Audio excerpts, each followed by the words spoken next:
فساد سے اللہ محبت نہیں کرتا۔ ہماری گزارش ہے سارے مجمع سے، آپس میں لڑنا جھگڑنا، ایک دوسرے کو تانے دینا، اس سے سخت پرہیز ہو، سخت پرہیز ہو۔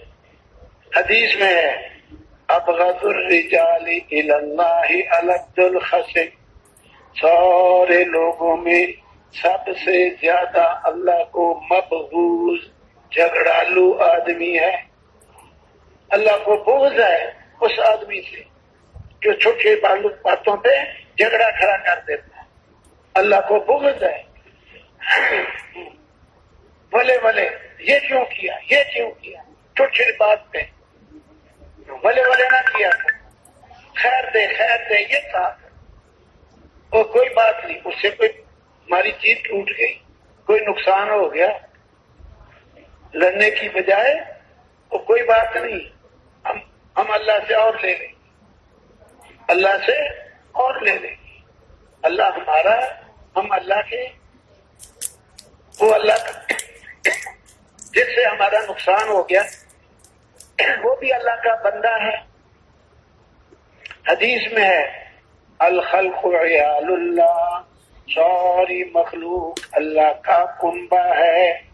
جیسے گھر والے ہوتے ہیں نا، ہر آدمی کے کچھ گھر والے، کنبہ ہے۔ ساری مخلوق اللہ کا کنبہ ہے۔ فأحب الخلق إلى الله من أحسن إلى عياله، اللہ کو ساری مخلوق میں سب سے زیادہ محبوب وہ شخص ہے جو اللہ کے کنبے کے ساتھ اچھا برتاؤ کرے۔ ساری مخلوق اللہ کا کنبہ ہے، ہاں، ان سے بدسلوکی نہیں کرنی چاہیے، کبھی بدسلوکی نہیں کرنی۔ حدیث میں ہے کان تاجر ممن کان قبلکم، تم میں سے پہلے لوگوں میں، نبی علیہ السلام کہہ رہے ہیں پہلی امتوں میں ایک تاجر تھا، یداین الناس، لوگوں کو ادھار دے دیتا تھا، ادھار دے دیتا تھا، تاجر تھا، لوگوں کو ادھار دے دیتا تھا۔ وَكَانَ يَقُولُ لِفَتَاهُ إِذَا أَتَيْتَ مُعْسِرًا فَتَجَاوَزْ عَنْهُ لَعَلَّ اللَّهَ أَن يَتَجَاوَزَ عَنَّا، اپنے منشی کو کہتا تھا تاجر، جب تو ہمارا ادھار دیا ہوا قرضہ وصول کرنے جائے اور تو دیکھے اس کا حال تنگ دست ہے، غریب ہے بیچارہ، فتجاوز عنہ، اس کو معاف کر دیا کرو، اس کو تنگ نہیں کرنا، تنگ نہ کیا کرو۔ لعل اللہ ان یتجاوز عنا، شاید کہ اللہ کے بندوں کو معاف کرنے کی وجہ سے اللہ ہمیں ہی معاف کر دے۔ نبی علیہ السلام کا مبارک ارشاد فَلَقِيَ اللَّهَ فَتَجَاوَزَ عَنْهُ، جب یہ بندہ مر کے اللہ کے پاس گیا، اللہ نے اس کو معاف کر دیا۔ کیوں معاف کر دیا؟ بولو کیوں معاف کر دیا؟ یہ اللہ کے بندوں کو معاف کرتا تھا، اللہ کے کنبے کو معاف کرتا تھا۔ مخلوق چاہے کچھ ہی ہو، اس کو تکلیف نہیں دینی چاہیے۔ حدیث میں ہے قرصت نملۃ نبی من الانبیاء، پہلے نبیوں میں ایک نبی کو چیونٹی نے کاٹ لیا۔ کئی سفر میں تھے، سفر میں وہاں رات گزارنے کے لیے ٹھہرے، وہاں چیونٹیاں تھیں، چیونٹیوں کی بلیں تھیں، جنگل میں ہوا ہی کرتی ہیں ایسی، تو ایک چیونٹی نے نبی کو کاٹ لیا۔ فَأَمَرَ بِوَادِ النَّمْلِ فَأُحْرِقَتْ، نبی نے کہا اس ساری وادی کو، چیونٹیوں پہ جو وادی ہے نا، ان کو جلا ڈالو، چیونٹیوں کو، مطلب ہے رات کو کاٹیں گی، ان سب کو جلا ڈالو۔ فَأُحْرِقَتْ، وہ ساری وادی جلا دی گئی۔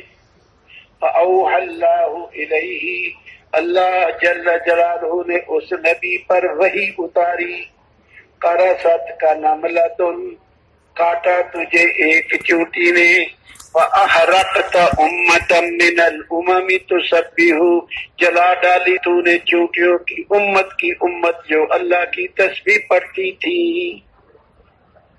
اپنے نبی کو نبی نے تو اس حساب سے جلائی، ضابطے کے مطابق جلائی، کوئی ضابطے کے مطابق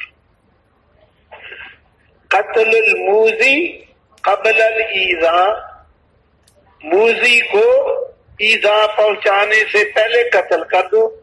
سانپ ہے کسی کو کاٹے، اگر سانپ کو اس پہ رحم کر دیا، اس کو مارا نہیں، سانپ پہ رحم کیا، تو اس نے بنی آدم پہ ظلم کیا۔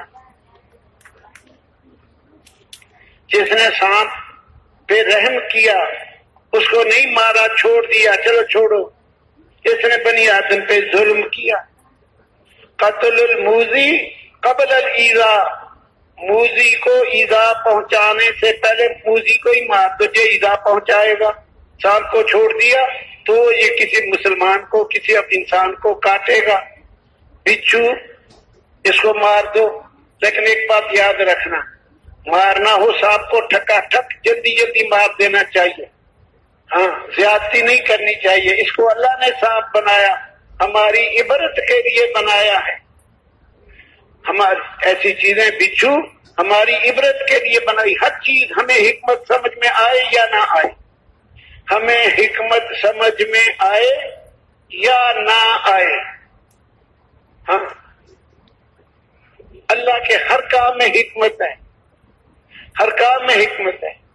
اگر اللہ جل جلالہ سانپ نہ بناتا، بچھو نہ بناتا، پھر اللہ کہتا کہ جو گناہ کرے گا اس کو سانپ جہنم میں ڈالوں گا، وہاں سانپ کاٹیں گے، بچھو کاٹیں گے، تو کیسے ہمیں پتہ لگتا کہ سانپ کیا ہوتا ہے؟ ہم نے تو دیکھا ہی نہیں، ہم نے بچھو کو دیکھا ہی نہیں، تو وہ کیا ہوتا ہے؟ آگ جلانے والی نہ بناتا، ہمیں کیا پتا تھا آگ کا جلانا کیسا ہوتا ہے؟ اس میں حکمت ہے، اللہ جل جلالہ کے ہر کام میں حکمت ہے۔ ایک بادشاہ تھا، میں نام نہیں لیتا، ایک بادشاہ تھا، اس کے پاس ایک بہت بڑا عالم علماء میں وہ بھی پاس بیٹھا تھا۔ ایک مکھی بادشاہ پہ بیٹھتی، بادشاہ اس کو اڑا دیتا، مکھی پھر بیٹھتی، بادشاہ پھر اڑاتا۔ بازی مکھی بھی ایسی ہوتی ہے نا، وہ پیچھا ہی نہیں چھوڑتی ہوتی،